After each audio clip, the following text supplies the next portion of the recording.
So, Games Workshop sent me an early copy of Leviathan, the new starter set for Warhammer 40k. In it are two opposing forces of Space Marines and Tyranids, and naturally I wanted to use one of these miniatures as a basis for a Kitbash. But my problem was deciding what to build. Luckily, you guys had some suggestions. Well, specifically one viewer who's dedicated far too much of their time to request that I build that one model every day for the last 2 months.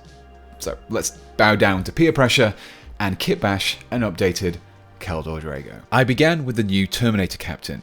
Kaldor Draigo wears Terminator armor, and so this new, better scaled armor will help me to create a more up-to-date miniature. So to begin, I removed all of the Captain's parts before cleaning them up of their mold lines and sprue tabs. Due to the push-fit nature of the model and the odd way that parts have been cut up, I decided that removing or modifying any details first would be the easiest choice. The first of these was the rear of the torso. The pins intended to hold the arms in place wouldn't be needed in this build, so they were simply clipped away. The iron halo sat above the head also wouldn't be needed, so this was first clipped away before smoothing out the armor. From the middle section of the torso, the peg that would hold the head in place was also clipped away. This was a little trickier to remove completely though. Fortunately, the head would cover up any parts I wasn't able to remove. From the front section of the model, the parchment acting as a loincloth was also removed. The original Kaldor Draigo model makes use of a more traditional cloth loin covering, so I needed to make way for it. The majority of the parchment was clipped away before the smaller remaining chunks were cut back with a knife. Another detail that I removed was the crest over the chest. Grey Knight armor doesn't feature this motif, so removing it would help to better align the Space Marine model with the Grey Knights. The bulk of the symbol was cut away before the surface was smoothed out to be as flat as I could get it by using a scraping motion. The final change that I made before assembly was to remove the crux terminatus from the right lower leg in much the same way that I'd removed the crest in the previous step. Finally, the pegs from the feet were also clipped away, allowing me to glue together the torso. But first, let's hear from this video's sponsors. Are you ready to experience the most comprehensive vehicle combat game ever made? Look no further than War Thunder, the sponsor of today's video. In War Thunder, you can engage in dynamic, combined arms PvP battles with over 2,000 tanks, planes, helicopters, and ships. Every vehicle in War Thunder is meticulously detailed and modelled down to their individual components. Get ready for a highly immersive combat experience like no other. And the best part? You can play for free on PC, Xbox Series X and S, PlayStation 5 or the previous console generation. The choice is yours. Whether you're a history buff or simply love the thrill of intense PvP battles, War Thunder has got you covered, with a collection of vehicles spanning over 100 years of development from the 1920s to the present day, which means you can take command of one of my favourite tanks, the Centurion, arguably the world's first MBT and, of course, British. And let's not forget about the in-depth customization system. You can apply hundreds of camouflages, place historical markings anywhere on your machines, and even add 3D decorators like bushes and equipment. Immerse yourself in the stunning 4K graphics and authentic sound effects. Feel the adrenaline rush as you witness one of the most dynamic and detailed vehicle damage models in gaming. No more generic hit points, your vehicles will suffer actual damage to their components and crew. And guess what? You don't need any extra pilot hardware. Just grab your mouse and keyboard and fly any aircraft using the game's intuitive mouse aim mode. So what are you waiting for? Join the battle and experience the ultimate vehicle combat game. Use my link below to receive awesome bonuses such as boosters and premium vehicles. As I mentioned earlier, I would be replacing the parchment with a loincloth, and this particular part was taken from the Grey Knight Terminator's kit. It did need a little modification though, so that I could get a natural looking fit. After a few comparisons, the top of the cloth was narrowed slightly with a series of clips and knife cuts. During this process, I made frequent comparisons and small adjustments to ensure that I wasn't cutting away too much. Once things were lining up, the cloth was glued into place. but I was left with a slight gap on the cloth's left side. Fortunately, it could be covered up with another detail that is featured on the original Kaldor Draigo model, a hefty tome. Again, this was sourced from the Grey Knight Terminator kit and was glued into place without modification. Even though the new Terminators are better scaled, the changes seem to be mainly in the legs and torso. The arms seem to have lengthened ever so slightly, but hardly enough to notice when you're using arms from the older kits. So, armed with a Grey Knight Terminator right arm, sword and Stormbolter, I set to work. Normally, Terminators have their Stormbolter on their left arm, but as Kaldor carries a shield, this needs to be moved to the right arm. As such, the magazine needed to be removed from the left side of the Stormbolter. Once removed and trimmed back, I also shaved away the small symbols from the other side as well. From here, I took the mag from a non-Terminator Grey Knight and trimmed away the tab so that it could sit flush against the bolter. The bolter was then compared against the arm. A few more trims were made here and there to allow the bolter to fit against it properly. With everything prepped, the sword and arm were glued together, then the arm was attached to the torso before finally gluing the Stormbolter to the arm, completing the right arm. Kaldor Draigo carries a shield in his left hand. While there are a number of shields available in various Space Marine kits, most of these tend to be squared off or a more stylized tower shield. Kaldor carries more of a heater type shield, and a good source for these are the tilt shields on Imperial Knights. This particular shield is actually from a Chaos Knight, but it doesn't really feature anything particularly chaosy, so works well. To help bring it back to being a Grey Knight shield, I took one of the back symbols from the Terminator's kit. The pole was clipped away and the back was flattened out until it could sit flush against the surface of the shield. The small purity seal was getting in the way though, so this was also removed. Finally, once the book and sword were sitting well against the shield, I made the join permanent with a little plastic glue. The arm holding the shield was pretty straightforward. I simply took another Grey Knight Terminator arm, glued it to a clenched fist from the same kit, and then attached the arm to the torso. I didn't glue the shield just yet though. It would be easier to paint the model if this was kept separate, but I did use it when attaching the shoulder pads. I just needed to double check that where I had added the pad wouldn't intersect with the shield. From here, the Grey Knight Terminator shoulder pads were then glued into place. The next part to look at was the head. There were a few decent options to choose from in the Grey Knight's kits, but I ultimately settled on this head from the Primaris Librarian. It looked a little like the original Kaldor Draigo and also featured the Psychic Hood. However, the head was designed for a ball and socket joint rather than the flat connector that this torso featured. So yet more clipping and trimming was done to flatten out the neck. And after a quick comparison, more trims were made to the back of the head until the head fit properly into the torso. But it wouldn't be glued just yet. All that was left to do now was to add those final details. The first of these was a little extra armor detailing over the chest. I took the small reliquary from the Terminator kit, removed the hook from the top and glued it to the center of the chest, mimicking the look of a regular Grey Knight torso. The last few details were pretty straightforward. Another back topper was glued where I'd removed the iron halo from, a Terminator tilt shield was attached to the left shoulder pad, and several purity seals were placed across the armor, completing the model itself. But there was still the base. The original model featured a slain Screamer Killer, which didn't really make quite as much sense for a Grey Knight, so it would be replaced with this Lord of Change head and neck. But first I need to make room.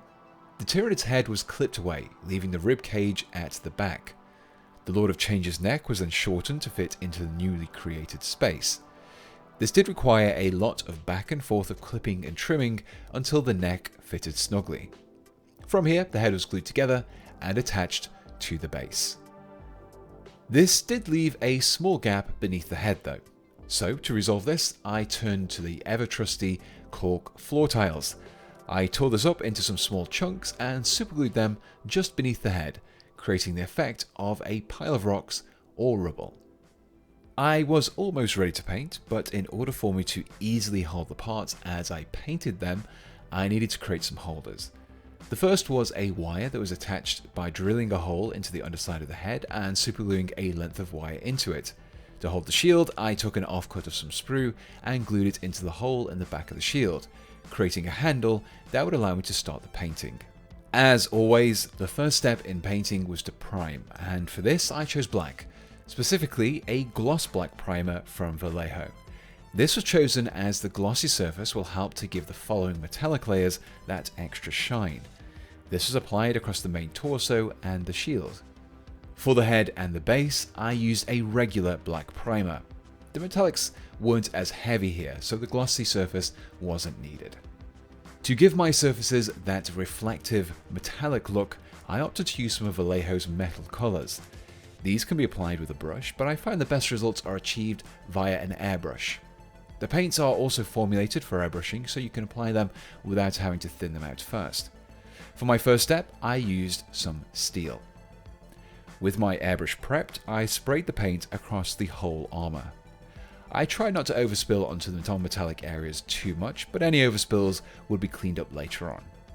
I applied a first layer, allowed it to dry, and then applied a second. Combined with the gloss primer, the result was a much more reflective, metallic look. For the next step, I switched over to the slightly brighter silver. This was also applied via my airbrush, but this time I only focused on the upper areas of the metal armor rather than the recesses. This created brighter spots of metal, which helped to contrast them against the darker areas found beneath the cloak and towards the bottom parts of areas. But to further darken down those deep recesses, I created a very dark panel liner by mixing together some Black Legion contrast paint with a little contrast medium. This helped to reduce the intensity of this very strong paint somewhat. I called this mix a panel liner because I could target it directly into the recesses and fine gaps between the panels in the armor. It would darken them down considerably, helping to give them more definition against the bright silver around them, improving the model's depth of detail. Grey Knight armor has a slight bluish tint to it, and this would be created by mixing up a very subtle blue glaze of Telesar blue and more contrast medium. By applying this over the lower sections of each panel, the result is a transition from a bluish steel moving towards a bright silver. This was applied over several very thin layers, steadily building up the intensity of the blue each time. To finish off the armor, I lined the edges with a small amount of aluminium. And yes, it's not aluminum, it has two eyes in it. As the brightest of the metals so far, it gave the edges an extremely sharp looking edge. Combined with the earlier washes, the result was a much stronger depth of detail. Continuing with the metallics, I next began work on the gold details. Naturally, I used gold from the Vallejo metal color range. This time I applied my base coat with a regular brush, applying a couple of layers to ensure an even coverage. The gold paint is quite bright though, so to darken it down a little and to bring out those recesses, I created another contrast mix of Fyreslayer Flesh and Medium. This particular paint helped to give the gold a warmer hue, whilst also adding a little shading. This was followed up with an edge highlight of gold again. And with that, the metallics were complete, and I refreshed my paint water to prevent the metallic flakes from getting into my other paints. Before I began on the non-metallic areas, I decided to clean up any overspills from the previous steps first. For this, I used Dune Death Black from the Too Thin Coats range. This was thinned down with a little water and applied in a couple of layers, leaving me with a single base color to build up from. For the remaining areas, I followed the same few steps of base coat, layer, glaze, and then highlights. The first area of focus was the red cloth of the cloak and shield along with the book iconography. I gave them a base coat of Berserker Red, and like in the previous step, I thinned out the paint with a little water and applied it in 2 thin coats. The layer step of this process saw me taking some Sanguine Scarlet and mixing it with some water until it had an almost wash-like consistency. This paint was then applied across the folds in the cloak, but not into the creases.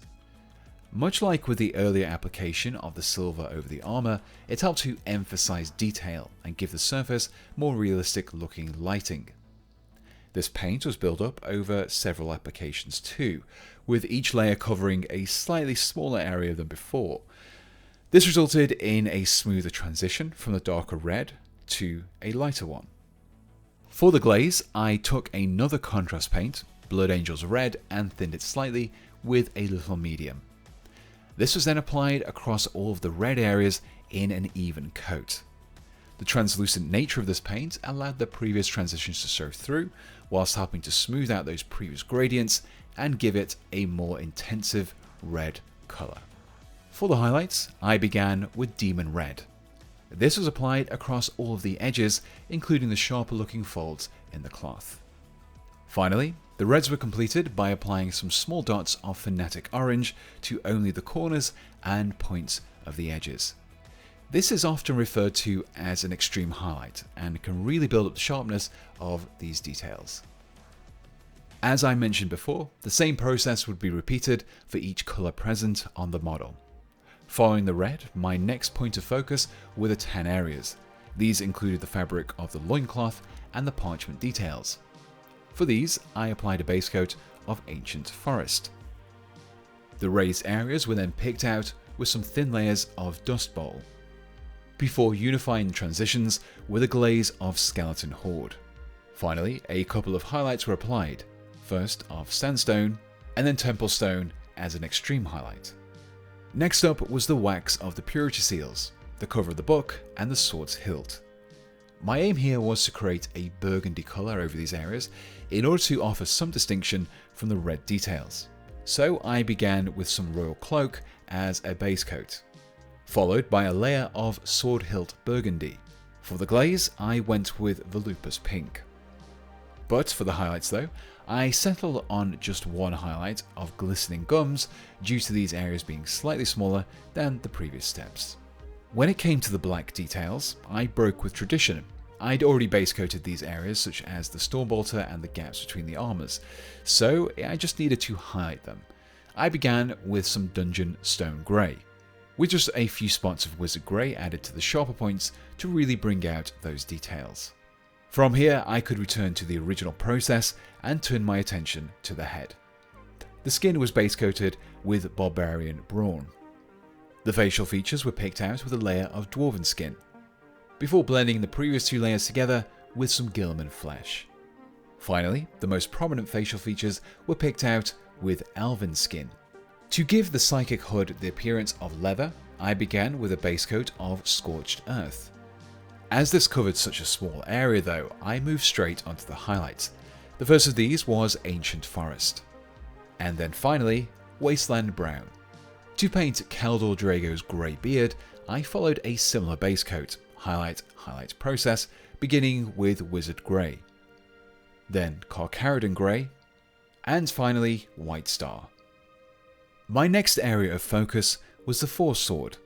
Now to achieve those iconic Force weapon gradients, I took some Marine Blue and created a mix similar in consistency to the layer steps. I approached each flat facet or panel of the blade separately. I would apply the paint to one end, leave a gap, and then apply another section, feathering out the paint as I moved along the blade. When I moved to the other side of the blade, I would invert which sections were painted and which were left as a black. This would result in an almost checkerboard-like pattern, where no colour would be positioned directly next to itself, helping to achieve that classic energy weapon effect. The trick here is not to use too much paint on your brush at any one time. You're better off applying small amounts and leaving the paint to dry and adding more. Building up the layers incrementally will result in smoother results. This process was then continued by using some of the brighter Elysium Blue. This was furthered with a thin line of Celestial Blue that was applied to the very center of each of the blue panels. A glaze of Talison Blue was then applied to help better blend together the transitions whilst also giving the blue a degree of intensity.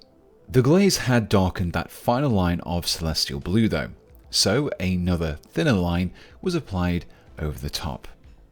The final few steps in painting Kaldor was to add a few freehand details.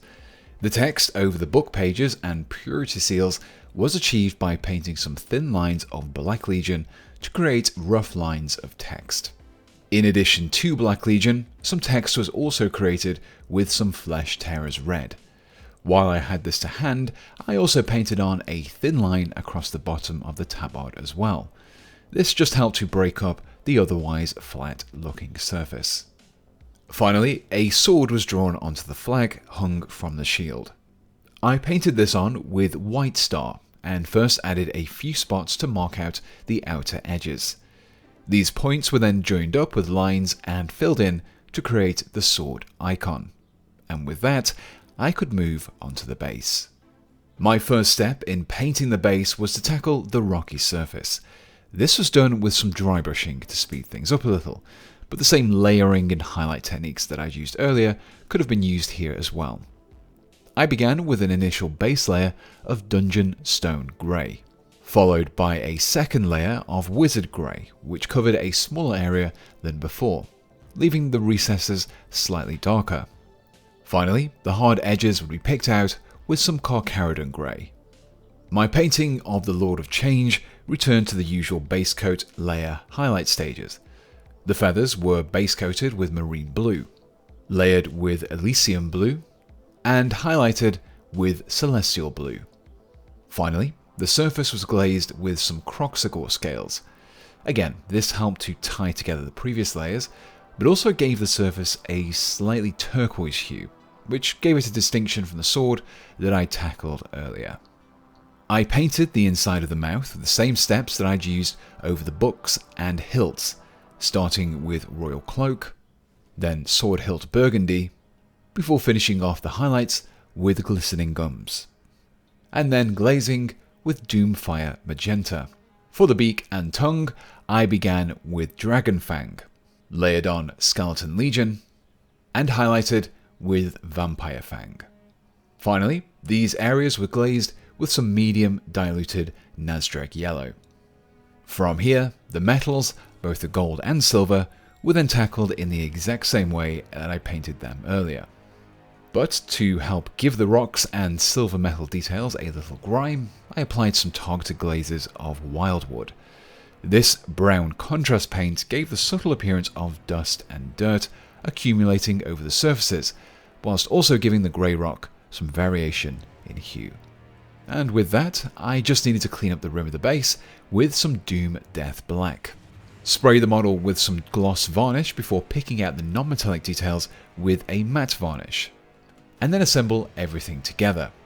I had to remove the holders and bases from the parts before scraping the contacts clean. This would allow me to actually glue the parts together without them immediately falling apart.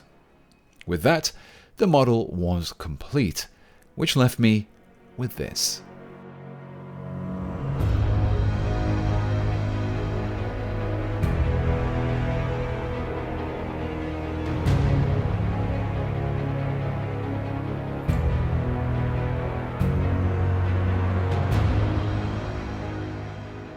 And here we have the completed Kaldor Draigo. My interpretation of this well-known Grey Knight character has taken advantage of the larger frame of the new Terminator miniatures to give Kaldor the stature he deserves. After all, you don't survive a century in the warp without being pretty formidable. However, by basing the model on a regular Space Marine Terminator, the end result does have a few missing details. Specifically the shape of the armor around the head, as well as the chest and leg inscriptions. My model is still recognizable as a Grey Knight, but if I was a little more confident in my freehand skills, I could have added those inscriptions. But I'm really happy with the result, and it would look great leading an army of Grey Knights. Hopefully you picked up a few ideas for both building and painting your own Grey Knights, and if you have suggestions for other conversions you'd like to see me tackle, then leave those in the comments below. But before I go, I just want to say a big thanks to War Thunder for sponsoring this video. Remember to check out the game with my link below to receive some awesome bonuses such as boosters and premium vehicles. However, my biggest thanks goes to my Patreon supporters and channel members, the ever generous people who help keep these videos going. especially my expert tier and above supporters, who are Jonathan Hart, Maciej Savitsky, Morgan, Swedsman, Tim, Daniel Dowling, Immaterial Creations, Joachim Falk, Johans, Jonathan Stansteed, Mr. Grimm, Pale Juice, and the Googles. And my Sergeant level channel members, who are Fair Statement, Mr. Jared Hess 95, Nerdington Paints, Mark Taylor, Wild Tussler, and Philip Poyer. If you're interested in supporting me, you can hit the join button below or find a link to my Patreon in the description. Supporters get a whole host of benefits, including ad-free access to my videos, sneak peeks, a private Discord channel, and exclusive merchandise. Speaking of merchandise, I also have a few t-shirts and mugs up for sale featuring designs drawn by me. You can check those out by following the links below or by going over to petethewargamer.com. So until next time, thanks for watching and goodbye.